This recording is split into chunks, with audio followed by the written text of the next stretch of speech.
Hi hello dear students, welcome back to future plus academy. Sreenarayana Guru open യൂണിവേഴ്സിറ്റിയുടെ അസൈൻമെന്റിനെ കുറിച്ച് നമ്മൾ വിശദമായിട്ടൊരു വീഡിയോ ചെയ്ത സമയത്ത് കുറെ കുട്ടികൾക്ക് അതിന്റെ താഴെ കമന്റിൽ അവർ വന്ന് ചോദിച്ച ഡൗട്ട് ഇതാണ്. പക്ഷെ എന്താണ് അനലറ്റിക്കലും എന്താണ് ഡിസ്ക്രിപ്റ്റീവ് അസൈൻമെന്റ് എന്ന് പറഞ്ഞിട്ടുള്ളത് അല്ലെ? അറിയാത്ത കുട്ടികൾക്കായിട്ട് പറയാം, ഈ പ്രാവശ്യം അസൈൻമെന്റിൽ ഒരു വലിയ മാറ്റം യൂണിവേഴ്സിറ്റി വരുത്തിയിട്ടുണ്ട്. ഓരോ സബ്ജക്റ്റിനും നിങ്ങൾ 2 സെറ്റ് അസൈൻമെന്റ് എഴുതണം. അതായത് സെറ്റ് 1 ആൻഡ് സെറ്റ് 2 എന്ന് പറയുന്നത്. ഓക്കെ, 2 സെറ്റ് ആയിട്ട് നിങ്ങൾ അസൈൻമെന്റ് എഴുതണം. അതിൽ ഫസ്റ്റ് സെറ്റ് ആയിട്ട് അവർ പറയുന്നതിന് ആ ഒരു സെറ്റിന് അവർ പറയുന്നത് ഡിസ്ക്രിപ്റ്റീവ് അസൈൻമെന്റ് എന്നും, രണ്ടാമത്തെ സെറ്റിന് അവർ കൊടുത്ത പേര് അനലിറ്റിക്കൽ അസൈൻമെന്റും ആണ്. അപ്പൊ ഇത് തമ്മിലുള്ള വ്യത്യാസം എന്താണ്, ഡിഫറൻസ് എന്താണെന്ന് ഒരുപാട് പേര് ചോദിക്കുന്നുണ്ട്. അസൈൻമെന്റ് എഴുതുന്ന സമയത്ത് ഇതിൽ രണ്ടിലും വരുത്തേണ്ട മാറ്റങ്ങൾ എന്തൊക്കെയാണെന്നുള്ളത്. അപ്പം നിങ്ങൾക്ക് യൂണിവേഴ്സിറ്റിയുടെ ഭാഗത്ത് നിന്ന് ഏകദേശം കഴിഞ്ഞ മാസം ആദ്യം തന്നെ ഇങ്ങനെ ഒരു ഇൻസ്ട്രക്ഷൻ ഫോർ ലേണേഴ്സ് എന്ന് പറഞ്ഞിട്ട് പഠിതാക്കൾക്കുള്ള മാർഗനിർദ്ദേശങ്ങൾ അവർ അതിൽ വ്യക്തമായിട്ട് പറയുന്നുണ്ട്. 2 അസൈൻമെന്റുകൾ ഉണ്ട്, രണ്ടും വ്യത്യസ്ത ചോദ്യപേപ്പറുകളാണ് ഉണ്ടാവുക. ഓരോ അസൈൻമെന്റിന്റെ, അതായത് ഫസ്റ്റ് സെറ്റിനും 5 ചോദ്യങ്ങൾ വീതം ഉണ്ടാവും എന്ന് പറയുന്നുണ്ട്. അതുപോലെ തന്നെ അതിൽ പറയുന്ന മറ്റൊരു കാര്യമാണ് കറക്റ്റ് ആയിട്ട് ഫ്രണ്ട് പേജിൽ കാര്യങ്ങളൊക്കെ നിങ്ങൾ കറക്റ്റ് ആയിട്ട് റെഡിയാക്കി എഴുതണം എന്നുള്ളത്. ഏറ്റവും ഇമ്പോർട്ടന്റ് ആയിട്ട് നമ്മൾ ഇന്ന് ഡിസ്കസ് ചെയ്യാൻ പോകുന്നത് ഈ സെറ്റ് 1ഉം 2ഉം തമ്മിലുള്ള വ്യത്യാസം എന്തൊക്കെയാണ്. അപ്പോൾ സെറ്റ് 1 ഡിസ്ക്രിപ്റ്റീവ് എന്ന് പറഞ്ഞ ആ ഒരു ഇതിനെ നമുക്ക് മലയാളത്തിൽ വിവരണാത്മകം എന്ന് പറയാം. അതായത് നിങ്ങൾ എന്തെങ്കിലും ഒരു ടോപ്പിക്കിനെ ബേസ് ചെയ്തിട്ട് വിവരണാത്മകമായി നിങ്ങൾ എഴുതുന്നതിനാണ് നമ്മൾ ഡിസ്ക്രിപ്റ്റീവ് എന്ന് പറയുന്നത്. ഓക്കെ, അപ്പോൾ ഒരു ടോപ്പിക്കിനെ ബേസ് ചെയ്തിട്ട്, ഇപ്പോൾ ഫോർ എക്സാമ്പിൾ എയർ പൊല്യൂഷൻ എന്ന് വെച്ച് കഴിഞ്ഞാൽ ആ എയർ പൊല്യൂഷനുമായിട്ട് ബന്ധപ്പെട്ടിട്ട് നിങ്ങൾക്ക് ഏതൊക്കെ രീതിയിൽ വിവരങ്ങൾ ശേഖരിക്കാൻ പറ്റുമോ അതെല്ലാം നിങ്ങൾ ശേഖരിച്ച് അതൊരു ഓർഡറിലാക്കി ഒരു ശൈലി, ഒരു ഘടനയൊക്കെ ഫോളോ ചെയ്ത് നിങ്ങൾ എഴുതുന്നതിനെയാണ് ഒരു ഡിസ്ക്രിപ്റ്റീവ് അസൈൻമെന്റ് എന്ന് പറയുന്നത്.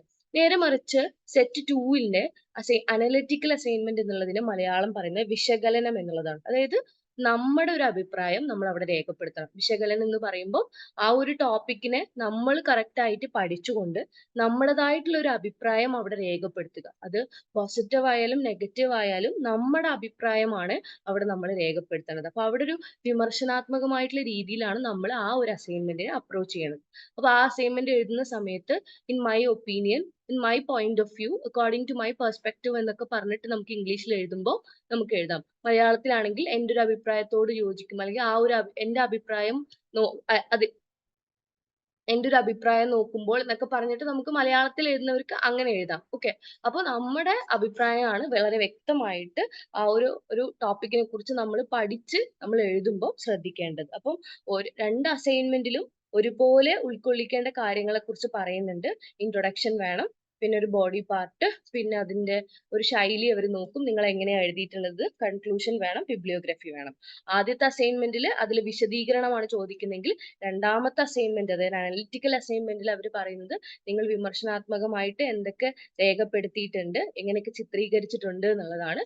ബാക്കി എല്ലാ കാര്യങ്ങളും ഇൻട്രൊഡക്ഷനും കൺക്ലൂഷനും ബിബ്ലിയോഗ്രഫിയും ഒക്കെ ബാക്കി കറക്റ്റ് ആയിട്ടും അതിനും ഇതിനും ഒരേപോലെയാണ്. രണ്ടും 15 മാർക്കാണ്. സെപ്പറേറ്റ് മാർക്ക് കൂടുതലോ കുറവൊന്നും ഇല്ല. പക്ഷെ ഈ കാര്യങ്ങൾ നിങ്ങൾ ശ്രദ്ധിക്കണം. അസൈൻമെന്റ് എഴുതി കഴിയുമ്പോൾ നിങ്ങൾ എന്തായാലും റീചെക്ക് ചെയ്യേണ്ട 1-2 കാര്യങ്ങളുണ്ട്. ഇൻട്രൊഡക്ഷൻ ഉണ്ടോ, ബിബ്ലിയോഗ്രാഫി ചെയ്തിട്ടുണ്ടോ, കൺക്ലൂഷൻ ചെയ്തിട്ടുണ്ടോ എന്നുള്ള കാര്യങ്ങളൊക്കെ നിങ്ങൾ ശ്രദ്ധിക്കണം. അതുപോലെ തന്നെ കഴിഞ്ഞ വീഡിയോയിൽ പറഞ്ഞൊരു കാര്യമുണ്ട്. ഒരു സ്റ്റുഡന്റ് നമ്മളോട് പറഞ്ഞിട്ടുണ്ടായിരുന്നു ഇൻഡെക്സ് വെക്കണം എന്നുള്ളത്. അത് ഇതിന്റെ കൂടെ തന്നെ പറയാണ്. ഇൻഡെക്സ് എന്ന് പറയുമ്പോൾ ആ ഒരു അസൈൻമെന്റിൽ എന്തൊക്കെ ഉൾക്കൊള്ളിച്ചിട്ടുണ്ട് എന്ന് പറഞ്ഞിട്ട് നിങ്ങൾ ഫ്രണ്ടിൽ ഒരു പേജ് വെക്കണം. നിങ്ങളുടെ ഫേസിംഗ് ഷീറ്റ് കഴിഞ്ഞിട്ട് പിന്നെ നിങ്ങൾ വെക്കേണ്ടതാണ് ഇൻഡെക്സ് പേജ് എന്ന് പറയുന്നത്. ഇൻഡെക്സ് എന്ന് പറഞ്ഞു കഴിഞ്ഞാൽ എന്തൊക്കെയാണ് അതിന്റെ പേജ് നമ്പറും. അപ്പൊ ഇൻട്രൊഡക്ഷൻ എന്ന് എഴുതി കഴിഞ്ഞാൽ ഇൻട്രൊഡക്ഷൻ പേജ് 1 to 2 എന്നുള്ളത് എഴുതണം. പിന്നെ നിങ്ങൾ ബോഡി പാർട്ട് അല്ലെങ്കിൽ കണ്ടന്റ് എന്ന് പറഞ്ഞിട്ട് നിങ്ങൾ എഴുതേണ്ടത് ദിസ് മീൻ 3 to 4 അല്ലെങ്കിൽ 3 to 15 വരെ അത് എഴുതണം. അത് കഴിഞ്ഞ് നിങ്ങളുടെ കൺക്ലൂഷൻ പേജ് നമ്പർ 16, 17, ബിബ്ലിയോഗ്രഫി 17, 18 അങ്ങനെ പറഞ്ഞിട്ട് വേണം നിങ്ങൾ എഴുതാൻ. ഇതിൻ്റെ കൂടെ ഫുട് നോട്ട്സും കൂടി ഉൾപ്പെടുത്തണം എന്നുള്ളത് പ്രത്യേകം ശ്രദ്ധിക്കണം.